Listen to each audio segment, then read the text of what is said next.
Please మీరే question మీరు అట్లా ఉండదమ్మా. Not question of transfer. మీరు మాట్లాడండి, ఆయన కావాలంటే సప్లిమెంటరీ ఇస్తాను. అధ్యక్ష ధన్యవాదాలు అధ్యక్ష. అధ్యక్ష, ఈ రాష్ట్రంలో బాల్య వివాహాలను నిర్మూలించాలనేటటువంటి ఒక సదుద్దేశంతో తెలంగాణ రాష్ట్రం ఏర్పడ్డ తర్వాత కళ్యాణ లక్ష్మి అనేటటువంటి పథకాన్ని ఏర్పాటు చేసుకోవడం జరిగింది అధ్యక్ష. దాంట్లో మ్యాండేటరీగా 18 సంవత్సరాలు నిండినటువంటి తర్వాతనే పేద ఇంటి ఆడబిడ్డ, అది ఎస్సీ అయినా, ఎస్టీ అయినా, బీసీ అయినా, మైనారిటీ అయినా, అదేవిధంగా ఓసీలలో ఉండేటటువంటి పేదవారి కోసం కూడా మరి కళ్యాణ లక్ష్మి అనేటటువంటి పథకాన్ని పెట్టి తొలిసారిగా అధ్యక్ష దాదాపు 13 లక్షల పైచీలకు కూడా వివాహాలకు గడిచిన 10 ఏళ్లలో మరి బీఆర్ఎస్ ప్రభుత్వం కళ్యాణ లక్ష్మి పథకం పెట్టడం జరిగింది అధ్యక్ష. దాని రిపర్కషన్ ఏంటంటే అధ్యక్ష, రాష్ట్ర వ్యాప్తంగా అద్భుతంగా బాల్య వివాహాలు నిర్మూలించడమే కాకుండా దేశవ్యాప్తంగా కూడా మనం అన్ని ఇండికేటర్స్లో పైకి వెళ్ళడం జరిగింది అధ్యక్ష. మహిళా ఆరోగ్యం విషయంలో కావచ్చు, బాల్య వివాహాల నిర్మూలనలో కావచ్చు, మాతా శిశు ఆరోగ్యానికి సంబంధించిన ఇండికేటర్స్లో కావచ్చు అధ్యక్ష. సో ఒక సోషల్ కాన్సెప్ట్తోని బాల్య వివాహాలు నిర్మూలించాలి, అమ్మాయిల ఆరోగ్యం బాగుండాలి, తద్వారా పుట్టినటువంటి బిడ్డల ఆరోగ్యం బాగుండాలి, సమాజం బాగుండాలని చెప్పి ఇది మనం తీసుకోవడం జరిగింది అధ్యక్ష. దాంట్లో మరి మొదలు 50,000తో ప్రారంభించుకున్నటువంటి పథకాన్ని ₹1,00,000 వరకు కూడా ఆనాడు తీసుకొని వెళ్ళడం జరిగింది అధ్యక్ష. సో ఇప్పుడు ఎన్నికల సందర్భంలో ఇప్పుడున్నటువంటి ప్రభుత్వ పెద్దలందరూ కూడా కలిసి ₹1,00,000 సరిపోదు, దాంతోపాటు ఒక తులం బంగారం కూడా కలిపి మీకు ఇస్తాం కళ్యాణ లక్ష్మి పథకం కింద అని చెప్పారు అధ్యక్ష. కళ్యాణ మస్తు అని పేరు పెట్టి ఈ పథకాన్ని ఇస్తానని చెప్పి కూడా చెప్పడం జరిగింది అధ్యక్ష. కానీ 15 నెలలు గడుస్తున్నా కూడా మరి కనీసం కళ్యాణ లక్ష్మి ఎంతమందికి ఇస్తున్నారు, పాత పద్ధతిలోనే ఇస్తున్నారా, ఇస్తుంటే క్రైటీరియా మార్చారా లేదా, ఇంకొకటి ఈ తులం బంగారం మరి 15 నెలల్లో అయినటువంటి పెళ్లిళ్లకు మీరు తర్వాతైనా రీఎంబర్స్ చేస్తారా, ఏం చేస్తారు అనేటటువంటి అంశాన్ని మేము అడగడం జరిగింది అధ్యక్ష. జవాబు చూస్తే చాలా డిసప్పాయింటింగ్ ఉంది అధ్యక్ష. కళ్యాణ మస్తు పథకాన్ని కన్సిడర్ చేస్తున్నారా అంటే సింపుల్గా సాఫ్ సీదా కన్సిడర్ చేస్తలేము అని చెప్పి ఆన్సర్ ఇవ్వడం జరిగింది అధ్యక్ష. అంటే మీరు ఎన్నికల ముందు మహిళలకు తులం బంగారం ఇస్తామని చెప్పి మభ్యపెట్టినామని చెప్పి వాళ్ళ కౌన్సిల్లో ఇచ్చినటువంటి సమాధానం వల్ల ప్రభుత్వం మళ్ళొకసారి నిరూపించుకుందని చెప్పి మేము భావిస్తూ ఉన్నాం అధ్యక్ష. మరి ఇట్లాంటప్పుడు మీరు ఇక మిగతా హామీలను మహిళలకు ఇచ్చినటువంటివి అది 2,500 కావచ్చు, ఇంకోటి కావచ్చు, వాటి పట్ల కూడా మరి కనీసం ఏం ఫోకస్ చేస్తలేరా, ఆ విషయాన్ని కూడా ప్రభుత్వం దయచేసి చెప్పవలసిందిగా నేను డిమాండ్ చేస్తున్నాను అధ్యక్ష. మరి ఇంత సోషల్ కాన్సెప్ట్, ఇంత బ్యాక్గ్రౌండ్తోని మంచి ఇండికేటర్స్తోని చేసినటువంటి కార్యక్రమాన్ని నీరుగార్చడం, మీరు ఇచ్చినటువంటి హామీ మీద ఇంత విస్పష్టంగా మేము అసలు చెప్తలేము, కన్సిడర్ చేస్తలేమని చెప్తే ఇది మహిళలను మీరు మోసం చేసినట్టుగానే మేము భావించవలసి వస్తుందని చెప్పి ఈ సందర్భంగా ప్రభుత్వాన్ని అడుగుతూ కనీసం మరి తర్వాతన్నా ప్రారంభిస్తారా అనేటటువంటి ప్రశ్నను నేను మంత్రి గారిని అడుగుతా ఉన్నాను. గౌరవ సభ్యురాలు అడిగినటువంటి ప్రశ్నకు ఏ లేదండి, బి ఆ ప్రశ్న ఉత్పన్నం కాదు, సి ఆ ప్రశ్న ఉత్పన్నం కాదండి. అధ్యక్ష థ్యాంక్ యూ అధ్యక్ష. పొన్నం ప్రభాకర్ అన్న చాలా నిజాయితీగా మేము మహిళలను మోసం చేసినాం ఎన్నికల ముందు, ఇప్పుడు మాత్రం ఆ పథకం ఇచ్చే ఉద్దేశమే లేదు అని చెప్పి ఖరాఖండిగా కౌన్సిల్ సాక్షిగా చెప్పినందుకు వారికి ధన్యవాదాలు తెలియజేస్తా ఉన్నాను. కానీ ఈ రాష్ట్రంలో మహిళలు దాదాపుగా 51% పైచిలకు ఉన్నారన్న. మహిళలు మీరు చేసినటువంటి మోసాన్ని గమనిస్తున్నారు. ఖచ్చితంగా సమయం వచ్చినప్పుడు మాత్రం వారు జవాబు చెప్తారని చెప్పి చెప్పక తప్పదు అధ్యక్ష. ఎందుకంటే ఇంత మొహమాటం లేకుండా మేము ఎన్నికల వాగ్దానాన్ని చేయమని చెప్తున్నారు ప్రభుత్వానికి. కంగ్రాచులేషన్స్ కూడా ఈ సందర్భంగా తెలియజేస్తా ఉన్నాను అధ్యక్ష. ఆనరబుల్ మినిస్టర్, హలో ఒక నిమిషం. ఆనరబుల్ మినిస్టర్ గారు, మీ టైం అంతా అయిపోయింది. గౌరవ సభ్యురాలు గారు అడిగినటువంటి ప్రశ్నకు సంబంధించి నేను జవాబు చెప్పిన.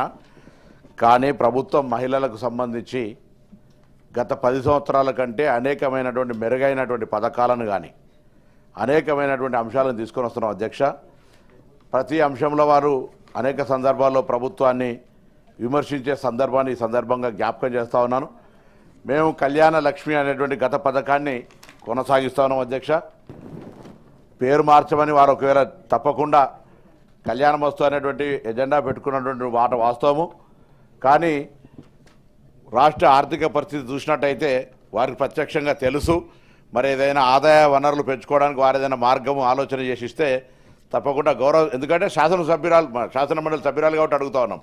మాకు తప్పకుండా మేము అన్ని రకాల చర్యలు తీసుకుంటా ఉన్నాం. బలహీన వర్గాలకు సంబంధించి కావచ్చు, ఎస్సీలకు కావచ్చు, ఎస్టీలకు కావచ్చు, మైనార్టీలకు కావచ్చు, తప్పకుండా ఈరోజు కార్యక్రమాలన్నీ జరుగుతూ ఉన్నాయి అధ్యక్ష. కళ్యాణ లక్ష్మి, షాదీ ముబారక్ సంబంధించి మేమేం పేరు మార్చలేదు. ప్రభుత్వాన్ని 2-3 సంవత్సరాలుగా పెండింగ్ పెట్టినటువంటి బకాయిలను కూడా మేము ఇచ్చాము అధ్యక్ష. 2-3 సంవత్సరాలుగా మీరు కళ్యాణ మస్తుకు సంబంధించిన ఇష్యూ మాట్లాడితే కళ్యాణ మస్తు పథకానికి సంబంధించి కార్యక్రమాన్ని ప్రారంభించలేదు, స్పష్టంగా జవాబులు చెప్పినాం. కళ్యాణ లక్ష్మి పథకానికి కళ్యాణ మస్తు అనేటువంటి నామకరణం చేసినటువంటి మాట వాస్తవం. కానీ దానికి సంబంధించి కూడా ముందు తప్పకుండా మీరు అటువంటి కోరిన ప్రకారంగా కళ్యాణ లక్ష్మి పేరు కళ్యాణ మస్తుగా మిగతా కార్యక్రమాలను అమలు చేసేటువంటి విధంగా ముందుకు పోతాం. తప్పకుండా అమ్మ, ఈరోజు మీరు అడుగుతున్నారు ఎన్ని పైసలు ఇచ్చినారని.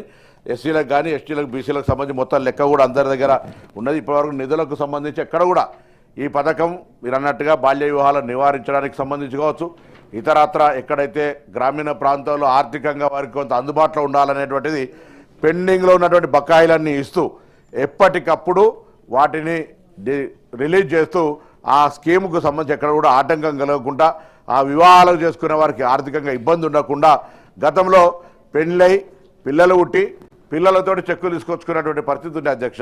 ఇది వాళ్ళు జ్ఞాపకం ఉంచుకోవాలి. ఇవాళ అటువంటి పరిస్థితి లేకుండా ఎప్పటికప్పుడు క్లియరెన్స్ ఇస్తే టాప్ ప్రయారిటీగా మేము తీసుకొని ముందుకు పోతున్నాం అధ్యక్ష. నవీన్ మాట్లాడడానికి అవకాశం ఇచ్చినందుకు ధన్యవాదాలు. ప్రభుత్వం నిస్సిగ్గుగా ఒప్పుకుంటుంది మేము ఆడబిడ్డలను మోసం చేసినాం, ఆడబిడ్డల్ని మోసం చేసినామంట అని చెప్పి శాసన మండలి సాక్షిగా పొన్నం ప్రభాకర్ గారు చెప్పారు. ఒకటి పేర్లు అధ్యక్ష, మీరు పేర్లు మార్చుడు తప్పించి మీరు డిసెంబర్ 9 తారీఖు తర్వాత మా ప్రభుత్వం వచ్చినాక తులం బంగారం కల్పిస్తాడని చెప్తే చాలా మంది ఆశతో ఎదురు చూసారు. ముఖ్యంగా అంటే ముఖ్యమంత్రి గారు అయితే ఒక క్వశ్చన్ చెప్పారు, పెళ్లిళ్ళు చేసుకోకండి, మేము వచ్చినాక పెళ్లిళ్ళు చేసుకుంటే తులం బంగారం కూడా వస్తుందండి అని చెప్పారు. ఇంత అంటే పబ్లిక్ లో తులం బంగారం గురించి ఇన్ని అబద్ధాలు ఆడిన గవర్నమెంట్ను ప్రశ్ననే సార్ ఇది. తులం బంగారం గురించి ఇన్ని అబద్ధాలు ఆడిరు, కానీ ఇప్పుడేమో శాసన మండలి వేదికగా పొన్నం ప్రభాకర్ గారు అసలు మా దగ్గర బడ్జెట్ లేదు ఇంతకన్నా చేయలేకమని చెప్పి చెప్తున్నారు. కాబట్టి నెక్స్ట్ మిమ్మల్ని పిలుస్తున్నాం వాణి గారు. ధన్యవాదాలు సార్. మేనిఫెస్టోలో అన్నట్టుగా మరి దాన్ని మీరు కీపప్ చేయాలని మరి అంటున్నాను. ఎందుకంటే ఇది సోషల్ కాజ్. ఒక పథకం వల్ల మనకు కనిపించేటి కొనున్నా కనిపించని అనేక లాభాలు జరిగినాయి సమాజానికి. అంతకుముందు ఒకసారి సభలో కూడా నేను చెప్పాను, మేము చదువుకుంటున్న స్కూలు ఒక గవర్నమెంట్ స్కూల్ ఉండే, అందులో ముస్లిమ్స్ అంటే ఉర్దూ మీడియము తెలుగు మీడియము రెండూ ఉండేది. 7th 8th క్లాస్ దాకా మేమందరం ఫ్రెండ్స్ బాగానే, మేము వాళ్ళ వల్ల కొంచెం హిందీ నేర్చుకోవడము, రాని బ్రోకెన్ ఉర్దూ నేర్చుకోవడం, ఇలాంటి వాళ్ళు మా తెలుగు మాట్లాడుకోవడం, ఇలా కలిసిమెలిసి ఉండేవాళ్ళం సార్. కానీ 9th class 8th class 9th నుంచి డిసప్పియర్ అయ్యేవారు ఆడపిల్లలు. అంటే వాళ్ళ ఉర్దూ మీడియంలో క్లాసులు నంబర్ తగ్గిపోయేది. ఎందుకని మాకు తెలియకపోయేది, అమాయకులం చిన్నపిల్లలం కదా. తర్వాత తెలిసింది ఏంటంటే ఈ బాల్య వివాహాల వల్ల బయట దేశాల నుంచి వచ్చి పిల్లలని పెళ్లి చేసుకొని పెళ్లి చేసుకొని వెళ్ళిపోయేవాళ్ళు. కానీ గత ప్రభుత్వంలో ఏర్పాటు చేసిన ఈ పథకం వల్ల, కళ్యాణ లక్ష్మి పథకం వల్ల అడ్మిషన్ బాగా ఎక్కువైనాయి. క్లాస్ రూమ్లో ముస్లిం పిల్లలు, మైనారిటీ పిల్లలు కూడా అడ్మిషన్స్ ఎక్కువ కావడమే కాక పై చదువులు హైయర్ ఎడ్యుకేషన్ కూడా వెళ్ళిపోవడం. నేను కూడా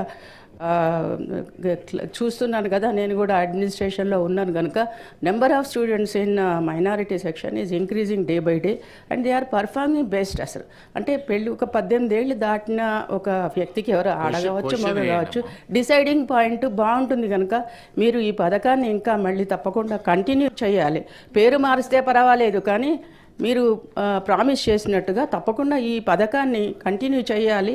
ఎందుకంటే ఒక్క విధం కాదు, అనేక విధాలుగా ఇది లాభం చేకూరుస్తుంది. 51% మహిళలు ఉన్నారు కనుక వాళ్ళు ఎంత చదువుకుంటే, ఎంత అడ్వాన్స్గా ఉంటే వాళ్ళు సమాజానికి ఉపయోగపడతారు. లేకపోయేదంటే వాళ్ళు ఇంకా నంబర్ ఉన్న జనాభా లెక్కల ప్రకారం ఉన్న వాళ్ళు సమాజానికి ఉపయోగం లేదు కదా. సో దాంట్లో ఇది ఇండైరెక్ట్గా పనిచేసేది కనుక సామాజిక శ్రేయస్సు కోసం దీన్ని కంటిన్యూ చేయాలని సభాముఖంగా ప్రభుత్వానికి విన్నవించుకుంటున్నాను సార్. జీవన్ రెడ్డి గారు. అధ్యక్ష, అదే కళ్యాణమస్తు అని చెప్పంటే మేము అమలు చేయటం లేదని చెప్పని గౌరవ మంత్రి గారు జవాబు ఇచ్చినట్టు నేను చూసాం. బట్ కళ్యాణ లక్ష్మి అమలు అవుతుంది. ఇప్పుడు ప్రజలు ఏదో కన్ఫ్యూజన్ పోతుంది. కళ్యాణ లక్ష్మి వారు పేరు మార్పు కళ్యాణ మస్తు అన్నారు. But the government is implementing very effectively the Kalyan Lakshmi program. దయచేసి దాని క్లారిఫికేషన్ కూడా మాత్రం నేను ఆనరబుల్ మినిస్టర్. సార్ వారు అడిగిన ప్రశ్న కళ్యాణ వస్తు గురించి. కళ్యాణ వస్తు గురించి మేము అమలు చేస్తున్నామని చెప్పినాం. మాకు ఇంకా మేనిఫెస్టోలో పెట్టిన ప్రకారంగా కళ్యాణ వస్తు కావచ్చు, తులం బంగారు ఇష్యూ కావచ్చు, అవన్నీ తప్పకుండా వాళ్ళు చేసిన ఆర్థిక విధ్వంసం నుంచి బయటపడి తప్పకుండా చేస్తాం అధ్యక్ష. ఈరోజు కళ్యాణ లక్ష్మికి సంబంధించి పెండింగ్ పెట్టిన బకాయిల గురించి ఒక్కసారి వాళ్ళు ఆత్మపరిశీలన చేసుకుంటే బాగుంటుంది. మహిళలకు సంబంధించి 1,00,00,000 మందిలను కోటీశ్వరులు చేయాలనేటువంటి సంకల్పంతో అనేక రకాల భాగస్వాములు చేస్తున్నాం. మీరు మహిళలకు సంబంధించి మేమేదో ఛాంపియన్ అనేటువంటి ప్రయత్నం చేసుకునే అవసరం లేదు. మహిళలకు మేము పాత బకాయిలన్నీ కూడా మేము తీర్పుతున్నాం. అన్ని రకాల బకాయిలలో కళ్యాణ లక్ష్మి షాదీ ముబారక్ కూడా ఉంది. నేను महमूद अल साहब ఎక్కడ కూడా షాదీ ముబారక్ एक भी नहीं रुक रहे साहब, कोई ऐसा चिंता करने की जरूरत नहीं है. కళ్యాణ లక్ష్మికి సంబంధించిన ఇష్యూస్ లోపల మేము స్కీమ్ బరాబర్గా పాతది కంటిన్యూ చేస్తున్నాం. మేము కూడా బాల్య వివాహాలకు నివారించాలనేటువంటి ఆలోచనతో గత ప్రభుత్వం తీసుకుంది కాబట్టి అట్లేం ఆపే ప్రయత్నం కూడా చేస్తున్నాం అధ్యక్ష. కళ్యాణ వస్తువుకు సంబంధించి డిఫరెంట్, కళ్యాణ లక్ష్మి అనే పథకాన్ని గౌరవ శాసనసభ్యులందరూ కూడా వాళ్ళ నియోజకవర్గాల నుంచి వస్తూ ఉన్నారు. అదే ప్రక్రియ కొనసాగుతుంది అధ్యక్ష. Question number 3, 4311.